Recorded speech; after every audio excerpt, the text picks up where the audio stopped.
세계 최대 산유국에서 믿을 수 없는 명령이 떨어졌습니다. 석유가 넘쳐나는 나라에서 정유시설을 전면 폐쇄하라니요? 휘발유, 경유, 항공유가 사라진 그 순간 도시 전체가 멈췄습니다. 모두가 포기한 그때 오직 한 나라만이 손을 내밀었습니다. 바로 한국입니다. 그런데 더 놀라운 건 한국의 조건이었습니다. 우린 돈도 석유도 필요 없습니다. 단 하나, 딱 한 가지만 약속해 주세요. 순식간에 세계 에너지 지도가 뒤바뀌었습니다. 도대체 무슨 일이 벌어진 걸까요? 잠시 구독과 좋아요, 알림 설정을 눌러주시면 더 많은 이야기를 만드는데 큰 힘이 됩니다. 지금부터 그 충격적인 이야기를 시작합니다. 저는 사우디아라비아 리야드에서 20년째 에너지 정책을 담당하고 있는 압둘라입니다. 한국과는 특별한 인연이 있습니다. 어린 시절 아버지가 한국 건설회사에서 일하셨던 덕분에 한국어를 배웠고 서울대학교에서 에너지공학을 전공했죠. 그때부터 한국이라는 나라가 어떻게 불가능을 가능으로 만드는지 직접 목격해왔습니다. 하지만 그때만 해도 우리나라가 한국의 도움을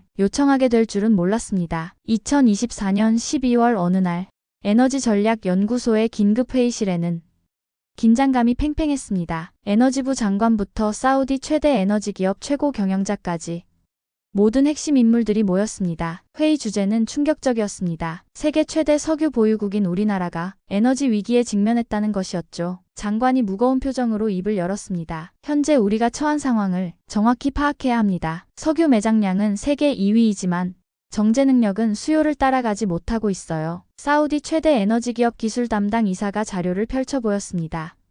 하루 생산량은 1200만 배럴인데 정제 능력은 고작 280만 배럴에 불과했습니다. 나머지는 모두 원유 상태로 수출해야 했죠. 문제는 여기서 끝나지 않았습니다. 국제 석유 정제 시설들이 포화 상태에 도달했습니다. 더 이상 우리 원유를 받아줄 곳이 없어요. 수출 담당 부장의 목소리에는 절망감이 묻어났습니다. 설상가상으로 유럽연합과 미국은 탄소 중립 정책을 강화하면서 석유 의존도를 급격히 줄이고 있었습니다. 전통적인 석유 수출국들은 신재생 에너지로 전환하라는 압박을 받고 있었죠. 하지만 우리에게는 그럴 기술도 경험도 부족했습니다. 저는 회의실을 둘러보며 동료들의 표정을 살폈습니다. 모두가 같은 생각을 하고 있었습니다. 석유 부국이라는 타이틀이 오히려 독이 되고 있다는 것을 말입니다. 원유만으로는 더 이상 국가를 먹여 살릴 수 없는 시대가 왔습니다. 정제시설 확충에는 최소 5년이 걸립니다. 그동안 우리 경제는 버틸 수 있을까요? 경제기획부 차관의 질문에 회의실은 정적에 휩싸였습니다. 장관이 마지막으로 말했습니다. 우리에게 남은 시간은 많지 않습니다. 30일 안에 해결책을 찾아야 해요. 그렇지 않으면 석유 왕국이 몰락을 지켜봐야 할 겁니다. 그 순간 저는 깨달았습니다. 이것은 단순한 에너지 위기가 아니라 국가 존망이 걸린 문제라는 것을 말이죠. 사막 한가운데 세워진 이 거대한 도시가 하루아침에 무너질 수도 있다는 공포가 엄습했습니다. 석유가 넘쳐나는 나라에서 에너지 위기를 겪는다는 것,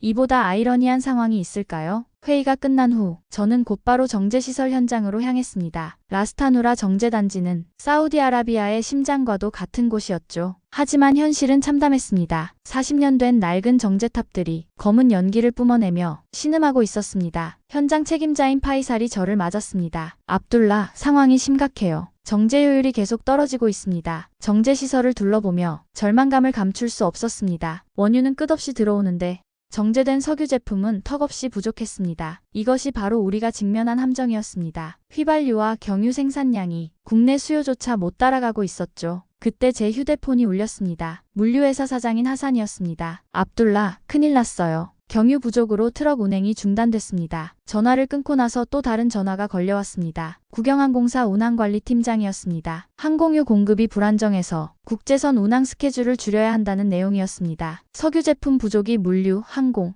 산업 전반에 연쇄 마비를 일으키고 있었습니다. 석유는 넘쳐나는데 정작 필요한 석유 제품이 부족하다니 이보다 아이러니한 상황이 있을까요? 정제단지를 떠나면서 저는 국제석유시장 보고서를 다시 들여다봤습니다. 전 세계 정제 능력은 하루 1억 배럴이 한계였습니다. 이미 포화 상태였죠. 새로운 정제시설 건설에는 막대한 투자와 시간이 필요했습니다. 원유만으로는 아무것도 할 수 없다는 사실이 뼈저리게 느껴졌습니다. 그날 밤 집으로 돌아가는 길에 저는 주유소 앞에 길게 늘어선 차량들을 봤습니다. 석유 부국의 국민들이 기름을 구하려고 줄을 서고 있는 모습을 보니 가슴이 먹먹했습니다. 아내가 물었습니다. 어떻게 된 거예요? 우리나라가 석유 부국인데 왜 이런 일이 생기는 거죠? 저는 대답할 수 없었습니다. 석유 왕국이 스스로 무너지는 모습을 지켜보는 것만큼 참혹한 일은 없었습니다. 그 순간 깨달았습니다. 우리에게는 단순히 석유를 뽑아내는 기술이 아니라 그것을 제대로 활용할 수 있는 기술이 필요하다는 것을 말입니다. 이틀 후 저는 긴급 국제회의에 참석했습니다. 화상회의 화면에는 미국 에너지부 장관과 유럽연합 에너지 담당 집행위원이 나타났습니다. 우리의 절박한 상황을 설명하며 기술 지원을 요청했습니다. 미국 장관이 차갑게 답했습니다. 죄송하지만 우리의 정제 기술은 기밀입니다. 이전할 수 없어요. 유럽연합 담당자도 마찬가지였습니다. 탄소 중립 정책에 역행하는 지원은 불가능합니다. 신재생 에너지로 전환하시길 바랍니다. 회의가 끝나고 나서 저는 충격에 빠졌습니다. 그동안 우리가 석유를 팔아주며 도움을 준 나라들이 위기 상황에서는 이렇게 냉정할 줄 몰랐습니다. 오히려 우리의 위기를 기회로 보고 있다는 느낌이 들었습니다. 러시아와 중국에도 연락을 취했지만 결과는 마찬가지였습니다. 기술 이전은 불가능하다는 답변만 돌아왔습니다. 심지어 일부 국가들은 우리의 약화된 상황을 틈타 석유 가격 인하를 요구하기도 했습니다. 그날 저녁집에서 뉴스를 보는데 국제 유가가 급락하고 있었습니다. 사우디아라비아의 정제 능력 부족 소식이 알려지면서 투자자들이 불안해하고 있었죠. 경제 전문가들은 말했습니다. 석유 부국의 시대가 끝나가고 있다. 아내가 걱정스러운 표정으로 물었습니다. 정말 우리나라가 망하는 건 아니겠죠? 저는 아무 말도 할 수 없었습니다. 거대한 국가들조차 우리의 위기에 도움을 거부하는 상황에서 희망을 찾기 어려웠습니다. 석유 의존도가 높은 우리나라의 구조적 문제가 이렇게 심각할 줄 몰랐습니다. 그 순간 깨달았습니다. 우리는 완전히 고립되어 있다는 것을 말입니다. 석유라는 자원에만 의존해온 대가가 이렇게 혹독할 줄 몰랐습니다. 절망감이 온몸을 휘감았습니다. 절망적인 상황 속에서 열린 세 번째 긴급회의에서 뜻밖의 제안이 나왔습니다. 젊은 정책 담당자인 오마르가 조심스럽게 입을 열었습니다. 한국은 어떨까요? 회의실이 술렁거렸습니다. 베테랑 관료들의 시선이 오마르에게 쏠렸습니다. 한 선임 관료가 비아냥거리며 말했습니다. 석유도 안 나는 나라가 뭘 해줄 수 있겠어? 하지만 오마르는 포기하지 않았습니다. 그는 준비해온 자료를 펼쳐 보였습니다. 한국의 정제 능력은 세계 5위입니다. 하루 330만 배럴을 처리할 수 있어요. 저는 깜짝 놀랐습니다. 한국에서 공부했지만 이 정도일 줄은 몰랐습니다. 오마르가 계속 설명했습니다. 한국은 석유 한 방울 나지 않는 나라지만 세계 최고 수준의 정제 기술을 보유하고 있다는 것이었습니다. 더 중요한 건 한국의 전력망 기술입니다. 신재생 에너지와 기존 에너지를 연결하는 스마트 그리드 기술이 세계 최고 수준이에요. 오마르의 말에 회의실 분위기가 바뀌기 시작했습니다. 장관이 물었습니다. 한국이 우리를 도와줄 이유가 있을까요? 저는 그 순간 한국에서 공부했던 시절을 떠올렸습니다. 625 전쟁 이후 폐허가 된 땅에서 기적을 일궈낸 나라, 아무것도 없는 상황에서 세계 10위 경제 대국이 된 나라, 그들의 정신을 알고 있었습니다. 한국은 도움이 필요한 나라를 외면하지 않습니다. 특히 기술 협력에 관해서는 매우 적극적이죠. 제가 말하자 회의실이 조용해졌습니다. 의심과 희망이 교차하는 긴장감 속에서 장관이 결정을 내렸습니다. 한국 정부에 공식 요청을 해보죠. 다른 선택지가 없습니다. 그날 밤 저는 오랜만에 한국 친구들에게 연락을 취했습니다. 서울대 동기인 김 교수가 말했습니다. 압둘라, 한국은 어려운 나라를 돕는 것을 사명으로 생각해 기다려봐. 마침내 한 나라가 우리의 손을 잡아줄 수도 있다는 희망이 생겼습니다. 하지만 동시에 불안감도 컸습니다. 정말 한국이 우리를 도와줄까요? 석유도 없는 작은 나라가 석유 왕국을 구해낼 수 있을까요? 일주일 후 놀라운 소식이 들려왔습니다. 한국 정부에서 긴급협력 제안서가 도착했습니다. 내용을 보는 순간 저는 눈을 의심했습니다. 한국이 조건 없이 우리를 돕겠다고 나선 것이었습니다. 사우디아라비아의 어려운 상황을 알고 있습니다. 한국이 전력으로 도움을 드리겠습니다. 한국의 제안은 구체적이었습니다. 정제기술 협력과 함께 신재생 에너지 하이브리드 인프라를 구축하겠다는 것이었습니다. 석유 정제 시설을 현대화하면서 동시에 태양광과 풍력 발전을 연계한 시스템을 만들겠다는 계획이었죠. 30일이면 됩니다. 한국 기술팀 대표의 말에 회의실이 웅성거렸습니다. 우리 기술진들은 반신반의했습니다. 정말 30일 만에 가능한 일인가요? 사우디 최대 에너지 기업 기술이사가 물었습니다.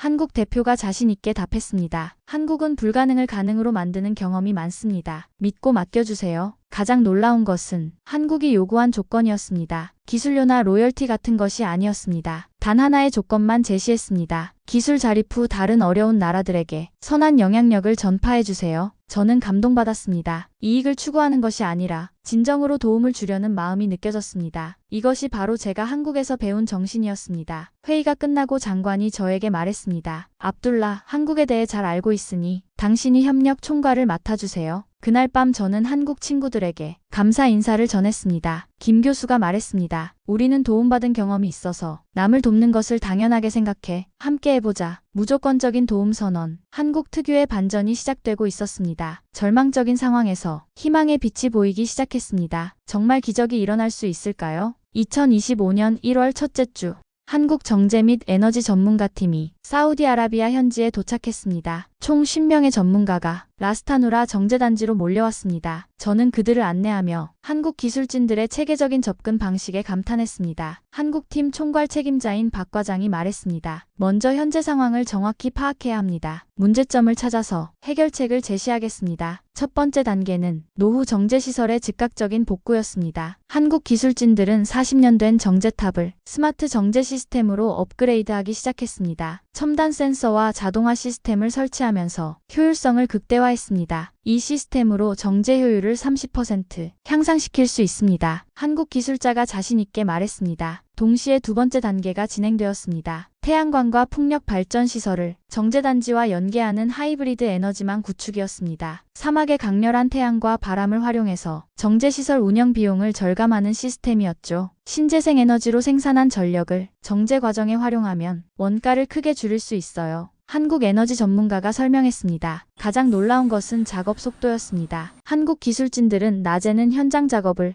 밤에는 시스템 점검을 진행했습니다. 잠자는 시간도 아까워하며 일했습니다. 2주 만에 첫 번째 성과가 나타났습니다. 정제 효율이 눈에 띄게 향상되기 시작했습니다. 하루 정제량이 280만 배럴에서 350만 배럴로 증가했습니다. 현장 책임자인 파이살이 감탄했습니다. 이런 속도로 개선이 가능할 줄 몰랐어요. 3주째가 되자 더 놀라운 일이 벌어졌습니다. 태양광 발전 시설에서 생산된 전력이 정제시설로 공급되기 시작했습니다. 전력 비용이 40% 절감되었습니다. 마지막 주에는 완전히 새로운 시스템이 가동되었습니다. 낡은 정제시설이 최첨단 스마트 정제시설로 재탄생했습니다. 불가능을 현실로 바꾸는 한국 기술력을 직접 목격한 순간이었습니다. 정말 30일 만에 기적이 일어나고 있었습니다. 한국 기술진들의 열정과 실력에 온 현장이 감동받았습니다. 2025년 2월 첫째 주.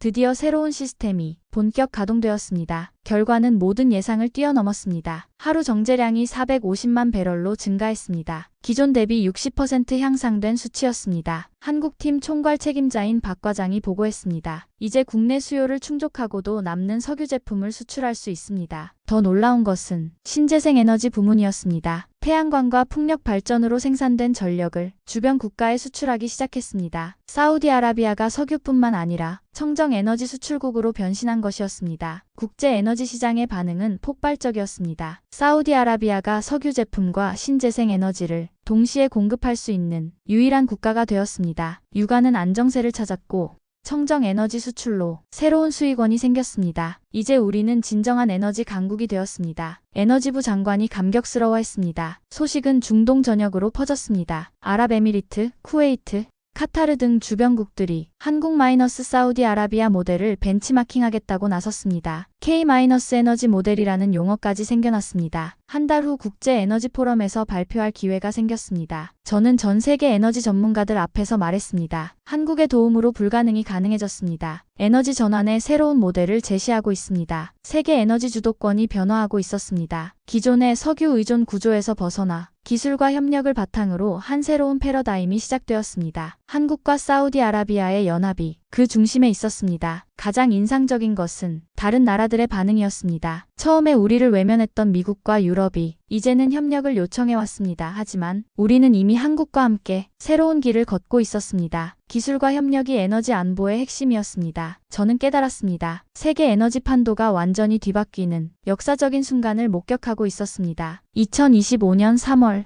마침내 한국 마이너스 사우디아라비아 공동선언이 발표되었습니다. 에너지 자유동맹 창설이라는 역사적인 순간이었습니다. 저는 그 자리에서 감격스러운 마음으로 선언문을 읽었습니다. 우리는 에너지 기술 공유를 통해 모든 나라가 에너지 자립을 달성할 수 있도록 돕겠습니다. 한국 대통령과 사우디아라비아 국왕이 함께 서명하는 장면을 보며 눈물이 났습니다. 에너지 자유동맹의 영향력은 순식간에 확산되었습니다. 중동 전역의 산유국들이 가입을 신청했습니다. 아랍에미리트, 쿠웨이트, 카타르가 첫 번째 가입국이 되었습니다. 더 놀라운 것은 아프리카와 동남아시아 국가들의 참여였습니다. 석유 자원이 부족한 나라들도 신재생 에너지 기술을 공유받아 에너지 자립을 이룰 수 있게 되었습니다. 나이지리아, 인도네시아, 베트남이 연이어 가입했습니다. 한국 정부가 발표한 글로벌 에너지 파트너십 계획은 혁명적이었습니다. 개발도상국의 에너지 기술을 무상으로 이전하고 자립할 때까지 지원하겠다는 내용이었습니다. 석유의 시대는 끝났습니다. 이제는 기술과 협력의 에너지 시대입니다. 한국에너지부 장관의 말이 전 세계에 울려 퍼졌습니다. 6개월 후